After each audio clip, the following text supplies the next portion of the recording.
നമസ്കാരം, മലയാളി വാർത്തയിലേക്ക് സ്വാഗതം. തിങ്കളാഴ്ച മെഡിക്കൽ കോളേജിൽ തീപിടുത്തമുണ്ടായപ്പോൾ അധികൃതർ ഒന്നടങ്കം ആവർത്തിച്ചു പറഞ്ഞൊരു കാര്യമുണ്ട്. രോഗികളൊക്കെ സേഫാണ്, അവർക്ക് യാതൊരു പ്രശ്നവുമില്ല, അവരെ വേഗം തന്നെ മറ്റൊരിടത്തേക്ക് മാറ്റാൻ സാധിച്ചു എന്നതടക്കമുള്ള കാര്യങ്ങൾ. പക്ഷേ ആ ICUവിലായിരുന്ന, അതായത് തീപിടുത്തമുണ്ടായ ICUവിലായിരുന്ന 2-3 പേരുടെ ജീവൻ ഇപ്പോൾ നഷ്ടമായി. ബന്ധുക്കൾ വളരെ ആശങ്കയോടെ, വളരെ വേദനയോടെ ഈ തീപിടുത്തത്തിന് പിന്നാലെയാണ് അവർ മരിച്ചത് എന്ന ആരോപണം ഉയർത്തി രംഗത്ത് വന്നിരിക്കുകയാണ്. സിസ്റ്റത്തിൽ തകരാറുണ്ടോ, വീഴ്ച സംഭവിച്ചോ, സിസ്റ്റത്തിൽ തുടരെ പിഴവുകൾ സംഭവിക്കുന്നുണ്ടോ, ചോദ്യമുയരുകയാണ്. എന്താണ് മെഡിക്കൽ കോളേജിനുള്ളിൽ ICUവിനുള്ളിൽ സംഭവിച്ചത് എന്നത് ഇപ്പോഴും ഒരു ചോദ്യചിഹ്നമായി നിൽക്കുന്നു. അതായത് ഈ ബന്ധുക്കൾ പറയുന്നത് പോലെ തീപിടുത്തത്തിന് പിന്നാലെ അവരെ മാറ്റിയത് കൊണ്ടല്ല ഇങ്ങനെ ഒരു അപകടം അല്ലെങ്കിൽ ഇത്തരത്തിൽ മരണം സംഭവിച്ചത്. മറിച്ച് അവർ ഗുരുതരാവസ്ഥയിലായിരുന്ന രോഗികളാണ്, അതുകൊണ്ടാണ് അവർ മരണത്തിന് കീഴടങ്ങിയത് എന്നാണ് അധികൃതർ നൽകുന്ന വിശദീകരണം. ബന്ധുക്കളുടെ ആരോപണത്തെയൊക്കെ അവർ തള്ളുകയാണ്. എന്നിരുന്നാലും അന്ന് തന്നെ ചില ആരോപണങ്ങൾ ഉയർന്നത്, പ്രത്യേകിച്ച് ഇങ്ങനെ ഒരു അപകടം ആ ICUവിനുള്ളിൽ ഉണ്ടായപ്പോൾ വേണ്ട സജ്ജീകരണങ്ങൾ അല്ലെങ്കിൽ അവരെ മാറ്റുമ്പോൾ വേണ്ട സംവിധാനങ്ങൾ പോലും അവിടെ ഉണ്ടായിരുന്നില്ല എന്നത് ഒരു കുറവായി തന്നെ നോട്ട് ചെയ്യപ്പെട്ട സംഭവമാണ്. അന്ന് തന്നെ അത് അത്തരത്തിലൊരു ആരോപണമായിട്ട് ഉയർന്നതാണ്. അതുകൊണ്ട് തന്നെ ആശുപത്രികൾ, അതായത് മെഡിക്കൽ കോളേജുകളിൽ പാകപ്പിഴവുകൾ സംഭവിക്കുന്നുണ്ട്. എല്ലാം പാകപ്പിഴവുകൾ എന്നല്ല, നല്ല രീതിയിൽ ചികിത്സ കിട്ടുന്നുണ്ട്, നല്ല രീതിയിൽ ചികിത്സ മുന്നോട്ട് പോകുന്നുണ്ട്, ഒരുപാട് പേർക്ക് ആശ്രയമാകുന്നുണ്ട്.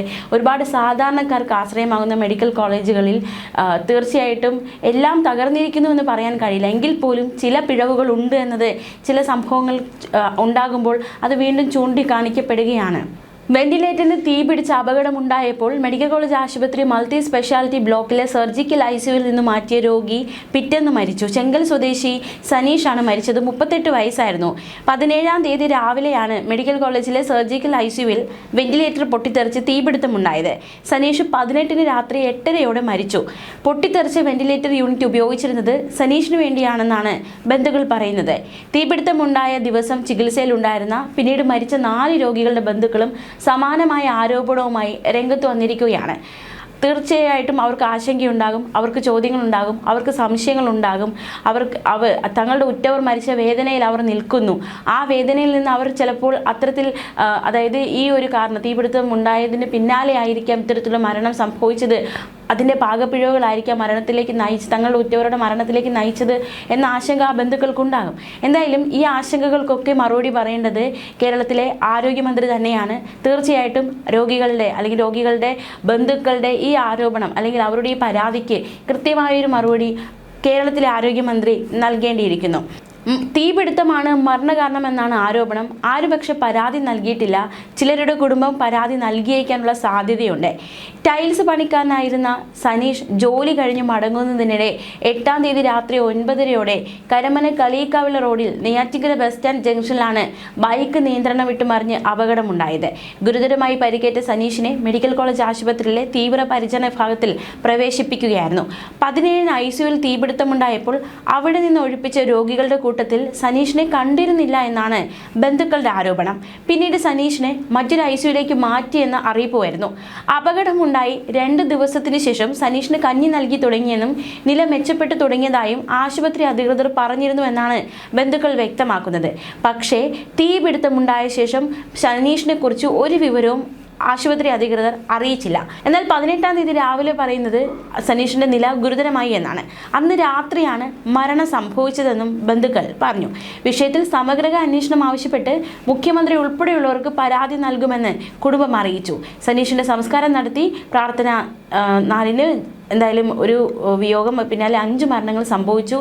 5 മരണങ്ങളും തീപിടുത്തത്തിന് പിന്നാലെയാണ് എന്നാണ് മനസ്സിലാക്കാൻ സാധിക്കുന്നത്. സനീഷിന്റെ മരണവുമായി ബന്ധപ്പെട്ട് പരാതികളൊന്നും കിട്ടിയിട്ടില്ല എന്നാണ് ആശുപത്രി അധികൃതർ പറയുന്നത്. സനീഷ് അപകടത്തിൽ പരിക്കേറ്റ് അതീവ ഗുരുതരാവസ്ഥയിലായിരുന്നു. അതിനാലാണ് വെന്റിലേറ്ററിൽ പ്രവേശിപ്പിച്ചിരുന്നത്. ഇവിടെ ചികിത്സയിലുള്ളവർ മരിച്ചാൽ സ്വാഭാവികമായും പോസ്റ്റ്മോർട്ടം നടത്തും. തീപിടുത്തം കാരണം രോഗികൾക്കാർക്ക് ബുദ്ധിമുട്ടുണ്ടായിട്ടില്ല. തീപിടുത്തമുണ്ടായ ICU, വെന്റിലേറ്റർ എന്നിവ വിദഗ്ധ ഡോക്ടർമാർ വിശദമായി പരിശോധിച്ച് തീപിടുത്തത്തിന്റെ ഫലമായി മറ്റ് ആരോഗ്യ പ്രശ്നങ്ങൾ ഉണ്ടായിട്ടില്ല എന്ന് ഉറപ്പാക്കിയതാണ്. ചികിത്സയിലുള്ള ഒരാൾ മരിച്ചത് സംബന്ധിച്ച് പരാതി കിട്ടിയാൽ തുടർ നടപടികൾ സ്വീകരിക്കാറുണ്ടെന്നും അധികൃതർ വ്യക്തമാക്കി. അതേസമയം വിമർശനങ്ങൾ പല ഭാഗങ്ങളിൽ നിന്ന് ഉയരുന്നുണ്ട്. സിസ്റ്റത്തിൻ്റെ തകർച്ച അല്ലെങ്കിൽ സിസ്റ്റത്തിൻ്റെ തകരാറിനൊരു ഉദാഹരണമായി ഈ സംഭവം കൂടി മാറുകയാണോ എന്നതടക്കമുള്ള ചോദ്യങ്ങൾ ഉയരുന്നുണ്ട്. എന്തായാലും അന്ന് തീപിടുത്തമുണ്ടായ സമയത്ത് കമ്മീഷണർ, അതുപോലെ തന്നെ തിരുവനന്തപുരം മേയർ, കടകംപള്ളി സുരേന്ദ്രൻ MLA അടക്കമുള്ളവർ മാധ്യമങ്ങളോട് പ്രതികരിച്ച ചില പ്രതികരണങ്ങളുണ്ട്. ആ പ്രതികരണത്തിലേക്ക്, പ്രത്യേകിച്ച് അവിടുത്തെ ഡോക്ടർമാരടക്കം പ്രതികരിച്ചിരുന്നു. ആ പ്രതികരണങ്ങളിലേക്ക് നമ്മൾ ഒരിക്കൽ കൂടി പോവുകയാണ്. സ്ഥിതികൾ വിലയിരുത്തി മാനേജബിൾ ആണ്. 16 രോഗികളാണ് ഈ ഇഷ്യൂ നടന്ന ഐസിയിലുണ്ടായിരുന്നത്. അവരെ ഷിഫ്റ്റ് ചെയ്തു. തൊട്ടടുത്തുള്ള ന്യൂറോ ഐസിയിലെ രോഗികളെ ഷിഫ്റ്റ് ചെയ്തു. ആൾക്കാർക്കാർക്കും പരിക്കുകളൊന്നുമില്ല. നന്നായിട്ട് അവിടുത്തെ ഡോക്ടേഴ്സും നഴ്സുമാർ നന്നായിട്ട് മാനേജ് ചെയ്തിട്ടുണ്ട്. ഇനി ഒരു വെന്റിലേറ്ററിനാണ് തീ പടർന്നത്. അതിൻ്റെ റീസണൊക്കെ അവർ അന്വേഷിക്കുന്നുണ്ട്. തീർച്ചയായിട്ടും എല്ലാ രോഗികളെയും കൂടുതൽ ഡോക്ടർമാരെത്തി പരിശോധിച്ചു വരികയാണ്. ഇപ്പോൾ ആശങ്കയുണ്ട്, ഒരുപാട് പേര് ആശങ്കപരമായിട്ട് കോളുകൾ ചെയ്യുന്നുണ്ട്. അല്ല, അത് വേണ്ട എന്ന് പറയാനാണ് ഞങ്ങൾ മാധ്യമങ്ങളെ കണ്ടത്. അങ്ങനെയുള്ള വാർത്തകൾ പടരരുത്. ഞങ്ങൾ നേരിട്ട് രോഗികളെ കണ്ടു, ICUവിൽ കയറി ബൈസ്റ്റാൻഡർമാരൊക്കെ കണ്ടിട്ടാണ് പറയുന്നത്. ആശങ്കപ്പെടേണ്ട ആവശ്യമില്ല. പെട്ടെന്ന് തീ കണ്ട ഉടൻ തന്നെ ഫയർ എക്സ്റ്റിംഗ്വിഷർ അതിനകത്തുണ്ടായിരുന്നു. അത് വെച്ചിട്ട് അവർ മാനേജ് ചെയ്തു. ഇപ്പോൾ സിസ്റ്റത്തിൽ തുടരെ കുറേ വീഴ്ചകൾ വരുന്നുണ്ട്. അത്തരത്തിലൊരു വീഴ്ചയായിട്ട് ഇതിനെ കണക്കാക്കാം? അല്ല, ഞാൻ അതിനെക്കുറിച്ചൊന്നും പറയും. ഇപ്പോൾ രോഗികളൊക്കെ തന്നെ സേഫ് ആണ്, സ്ഥിതി മാനേജബിൾ ആണ്. ബാക്കി നമുക്ക് പിന്നെ പറയാം. ആരോഗ്യമന്ത്രിയുമായി സംസാരിച്ചിരുന്നു? ഇല്ല, അദ്ദേഹത്തിന്റെ ഓഫീസിൽ സെക്രട്ടറി ഒക്കെ ഉണ്ടായിരുന്നു, ഇവിടെ DME ഉണ്ടായിരുന്നു, പ്രിൻസിപ്പൽ സൂപ്രണ്ട്, അവരുമായിട്ട് സംസാരിച്ച് ഹെൽത്ത് മിനിസ്റ്റർ കിട്ടിയിട്ടില്ല. ചികിത്സാ കേന്ദ്രമാണ്. അങ്ങനെയുള്ള ഒരു സ്ഥലത്ത് ICU ഇത്തരത്തിലുള്ളൊരു സംഭവം നടക്കുന്നത്, ആ ICUവിൽ അങ്ങനെ ഒരു സംഭവം നടക്കുമ്പോൾ ആളുകളെ രക്ഷപ്പെടുത്തി കൊണ്ടുപോകാൻ ആവശ്യമായിട്ടുള്ള സംവിധാനങ്ങളില്ല എന്നത് വലിയ ആശങ്ക ഉണ്ടാക്കുന്ന ഒരു കാര്യമാണ്. അതുകൊണ്ട് സർക്കാർ ഈ കാര്യത്തിൽ തുടർ നടപടികൾ എന്തൊക്കെയാണ് സ്വീകരിക്കുക എന്നത് അടിയന്തരമായിട്ട് ജനങ്ങളെ പറഞ്ഞ് കാര്യങ്ങൾ ജനങ്ങളുടെ വിശ്വാസം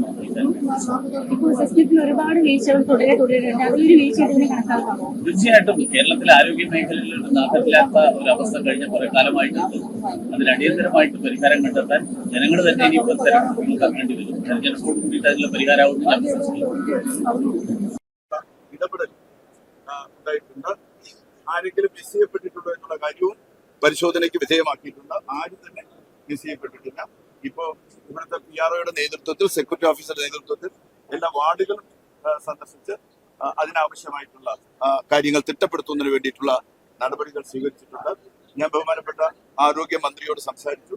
അപ്പോൾ ഇതറിഞ്ഞ മാത്രയിൽ തന്നെ അവർ ഗവൺമെന്റ് സെക്രട്ടറിയോടും അവരുടെ പ്രൈവറ്റ് സെക്രട്ടറി അടക്കമുള്ള ഉദ്യോഗസ്ഥന്മാരെ ഇവിടെ വരാൻ പറഞ്ഞിരുന്നു.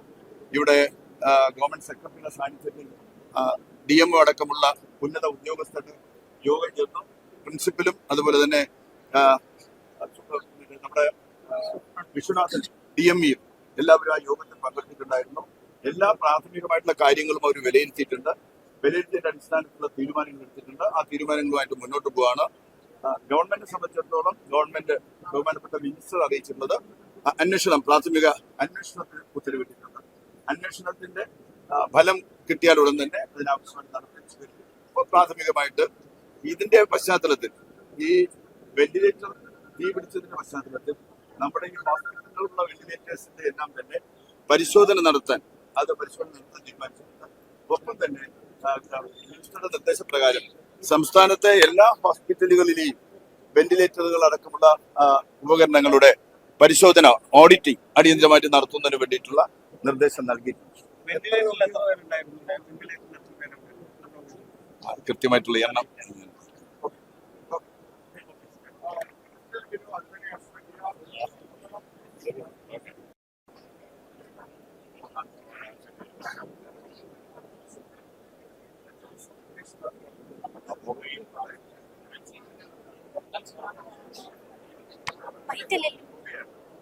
അപ്പോൾ രോഗികളെ മാറ്റി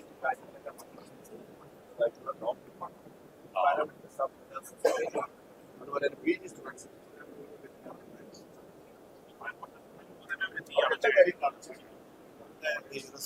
സിസ്റ്റം ഉണ്ട്. ആ സിസ്റ്റം ഫലപ്രദമായിട്ട് പ്രവർത്തിക്കുന്ന സിസ്റ്റമാണ്. പ്രവർത്തിപ്പിക്കാനായിട്ട് നമുക്ക് അറിയുകയും ചെയ്യാം. തീപിടുത്തം ഉണ്ടായിട്ടില്ല, പുകയുണ്ടായി. ആ പറയുന്ന പർട്ടിക്കുലർ ആയിട്ടുള്ള അതിലവരെന്നെ കാണിച്ചു തന്നത് അതിനകത്ത് അവിടെ ഒരു പ്ലഗ് ഉണ്ട്. ആ പ്ലഗ് പോലും കേടായിട്ടില്ല. തീ പിടിച്ചാൽ സ്വാഭാവികമായിട്ടും പ്ലഗ് കത്തിപ്പോകേണ്ടതാണ്. പ്ലഗ് പോലും കേടായിട്ടില്ല. ആ പർട്ടിക്കുലർ വെന്റിലേറ്റർ ഉണ്ടല്ലോ, ആ വെന്റിലേറ്റർ മാത്രമാണ്, ആ ഒരു പർട്ടിക്കുലർ വെന്റിലേറ്റർ മാത്രമാണ്. ഫസ്റ്റ് ഫ്ലോറിലുള്ള പേഷ്യൻസ് എല്ലാം മാറ്റിയിട്ടുണ്ട്, മറ്റു ICUs മാറ്റിയിട്ടുണ്ട്. എല്ലാവരും സേഫാണ്, വേറെ ഇഷ്യൂസ് ഒന്നുമില്ല. ഒരു വെന്റിലേറ്ററിൽ ഫയർ ഇൻസിഡന്റ് സംഭവിച്ചിട്ടുണ്ട്.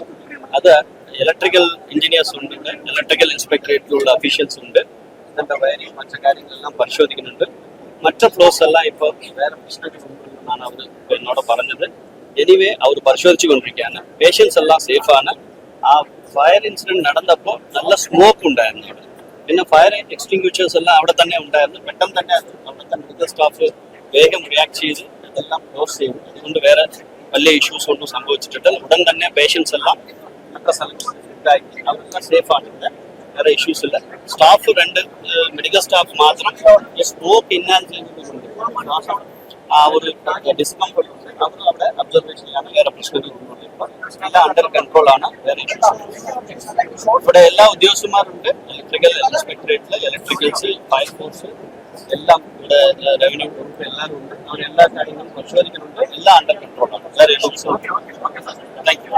ഇന്ന് രാവിലെ നമ്മുടെ മൾട്ടി സ്പെഷ്യാലിറ്റി ബ്ലോക്കിൽ ഏകദേശം 8:55 ഫസ്റ്റ് ഫ്ലോർ സർജിക്കൽ ICUവിൽ ഒരു തീപിടുത്തൽ ഉണ്ടായി. അതിന്റെ കാരണം അത് അവിടുത്തെ ഒരു വെന്റിലേറ്റർ അത് ബർസ്റ്റ് ആയി.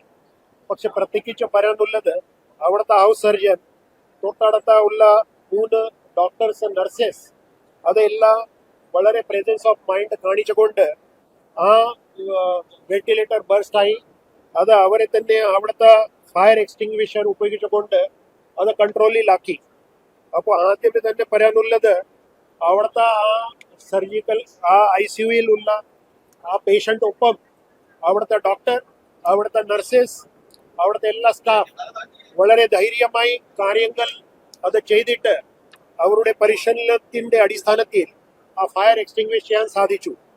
അതിനുശേഷമേ അവിടെ സ്മോക്ക് അത് ഒരുപാട് ഉണ്ടായിരുന്നു.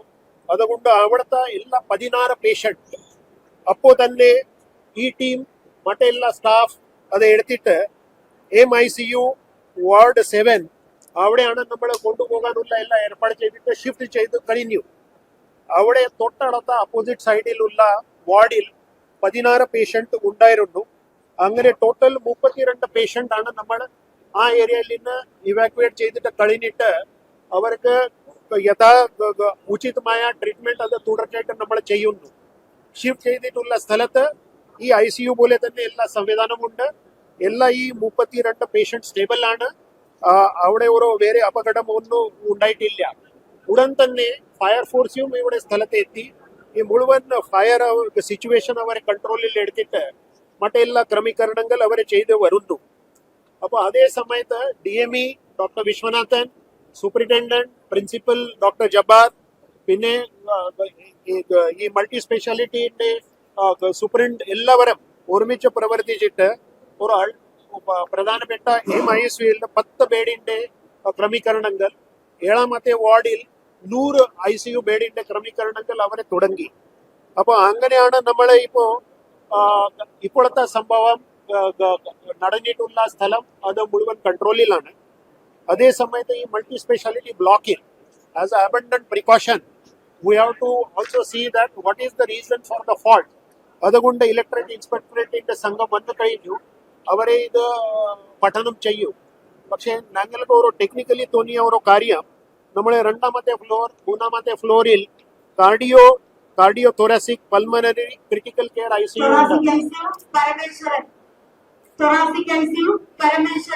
അവിടെ ഏകദേശം 63 പേഷ്യൻ്റ് ഉണ്ട്. ആ 63 പേഷ്യൻ്റെയും നമ്മൾ ആസ് അബണ്ടന്റ് പ്രിക്കോഷൻ ഈ 7-8 വാർഡിൽ having all the same facility of ICU അവിടെ നമ്മൾ ഷിഫ്റ്റ് ചെയ്തിട്ട് അവരുടെ ചികിത്സ തുടരും. അങ്ങനെ നമ്മൾ എല്ലാ ക്രമീകരണങ്ങൾ ചെയ്തിട്ടുണ്ട്. ഇലക്ട്രിക് ഇൻസ്പെക്ടറേറ്റ്, ഞാൻ പവർ സെക്രട്ടറിയോട് സംസാരിച്ചു. ഇലക്ട്രിക് ഇൻസ്പെക്ടറേറ്റിന്റെ സംഘം അത് ഇവിടെ മാത്രമല്ല, പക്ഷെ നമ്മൾ മുഴുവൻ എല്ലാ ജില്ലയിലുള്ള medical colleges preventive technical analysis ചെയ്യാൻ വേണ്ടി പറഞ്ഞിട്ടുണ്ട്. അത് ഏതാണ്ട് ദിവസത്തിൽ അവരെ പൂർത്തീകരിക്കും. അതിനുശേഷമേ അവരെ DH and GHയിലും ടെക്നിക്കൽ ഓഡിറ്റ് കംപ്ലീറ്റ് ചെയ്യും. അതാണ് നമ്മളെല്ലാം ചെയ്തിട്ടുണ്ട്. My request to all, and I must appreciate the presence of mind of the doctor and the nurses who were working in the ICU and all those other bystanders who has helped us in this coordination. So ഇത്രയുമാണ് എനിക്ക് പറയാനുള്ളത്. അല്ല, staff ആർക്കും ഒരു casualty ഇല്ല, എല്ലാവരും stable ആണ്. അത് കുറിച്ച് ഈ സംഭവം സംബന്ധിച്ച് അവർക്ക് ഒരു ഫസ്റ്റ് റിയാക്ഷൻ ആയിട്ട് കുറിച്ച് അവർക്ക് ആശങ്ക ഉണ്ടായിരുന്നു. പക്ഷേ all of them are stable. That is a happy news for all of us.